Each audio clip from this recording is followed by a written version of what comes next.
Nous allons créer la pièce du dessus, la pièce que nous apercevons en gris.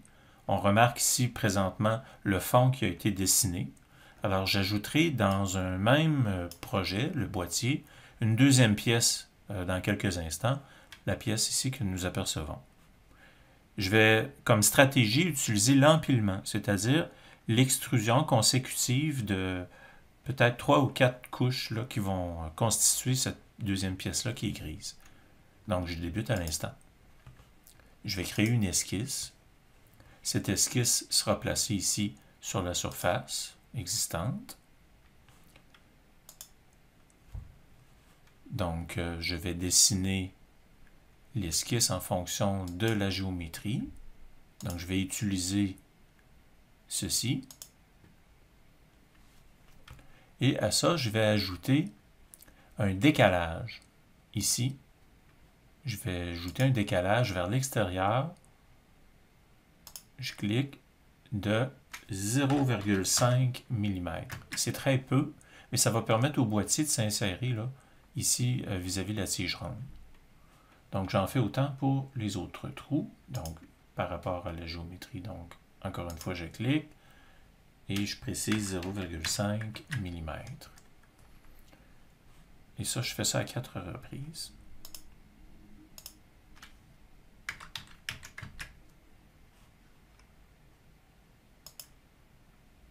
Je clique 0,5 mm. Je termine ici mon esquisse et je reviens à ma vue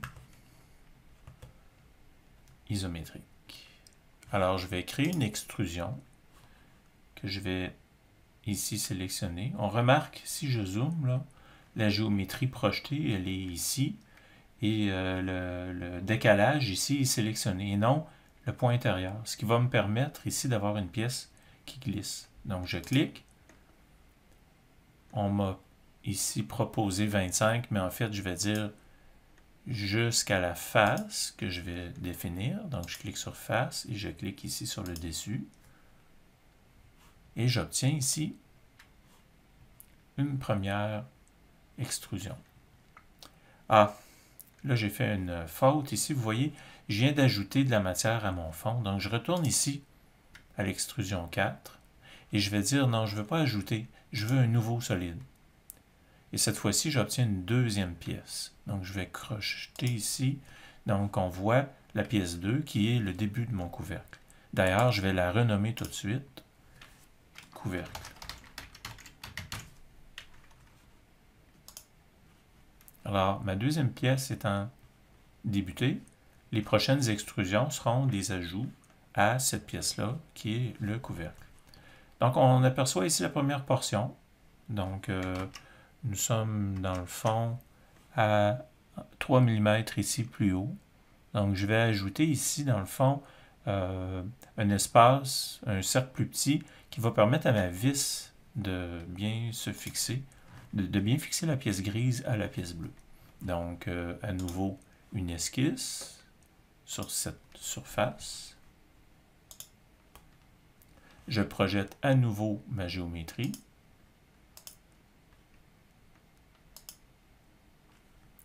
Et là, cette fois-ci, j'ajoute ici un décalage, mais vers l'intérieur. Donc, vers l'intérieur, je vais être vigilant là, ici pour l'orientation de la flèche. Si je clique, OK, je l'ai défini. Je sélectionne. Là, j'avais une valeur de 5 qui n'est pas adéquate, donc CTRL-Z. Je reprends. Décalage. Ici, je sélectionne. Je vais changer l'orientation et changer la valeur de la cote.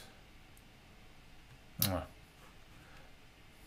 C'est un petit peu difficile, donc ce que je vais faire, je vais accepter en faisant une tare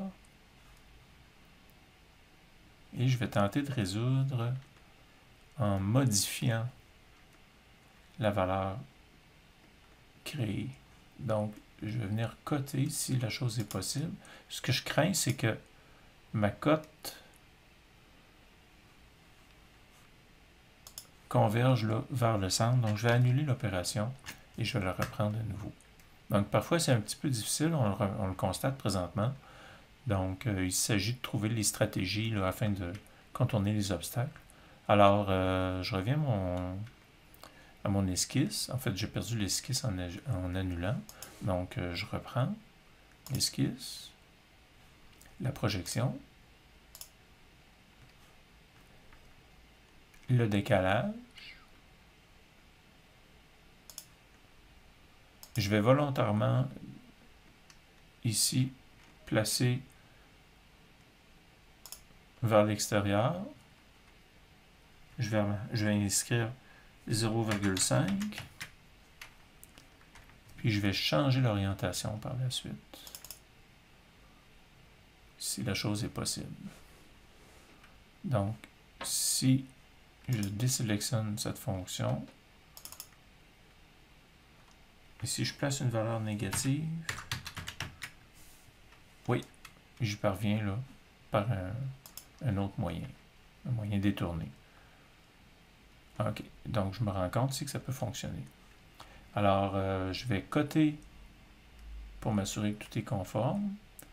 Donc, je reviens à mon sketch et la valeur, je vais donner moins 3 mm, ce qui m'apparaît tout à fait convenable pour que ma vis ici puisse bien tenir le boîtier. Donc, je le fais à 4 reprises.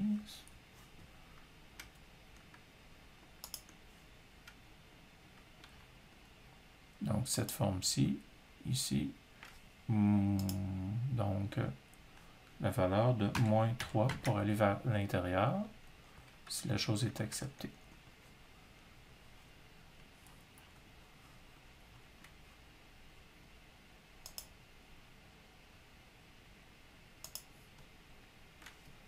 Moins 3.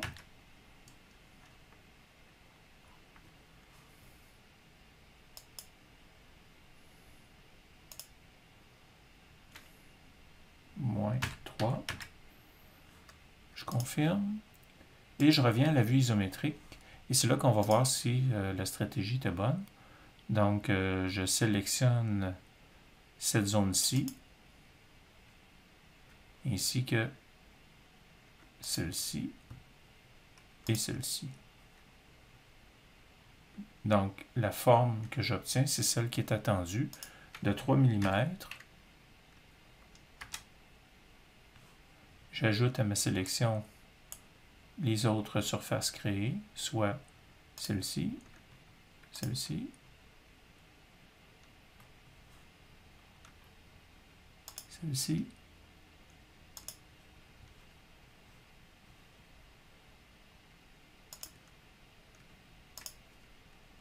et celle-ci.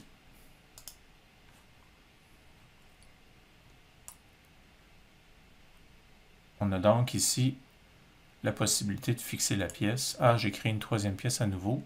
Donc, à nouveau, je retourne à l'extrusion. Add, donc ajout au solide existant.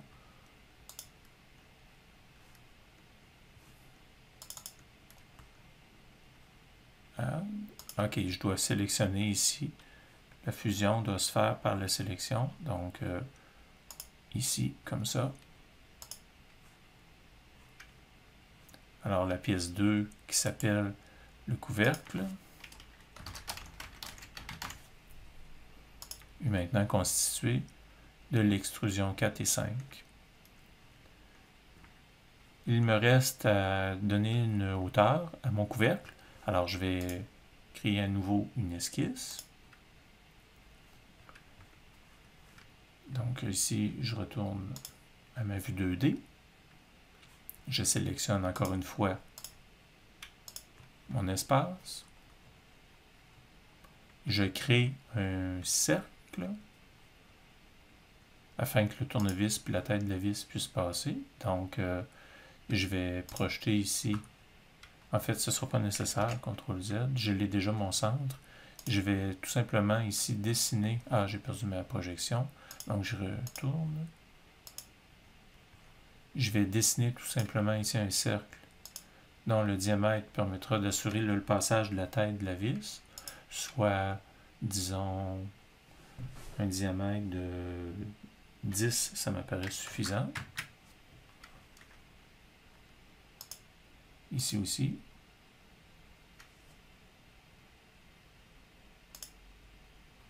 Oh. Donc, celui-ci, je vais le coter à 10.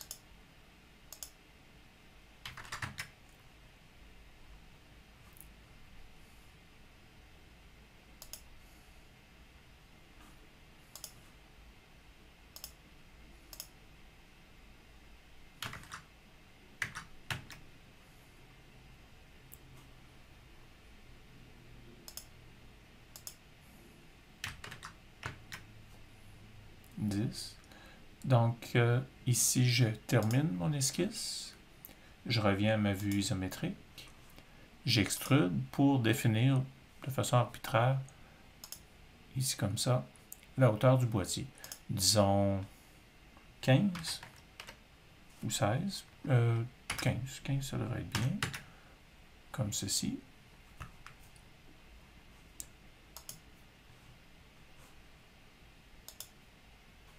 Les choses commencent à prendre forme. Maintenant, je dois fermer le dessus du boîtier. Alors, je vais créer à nouveau, cette fois-ci, une dernière esquisse où je vais aller chercher à nouveau la géométrie. Ici.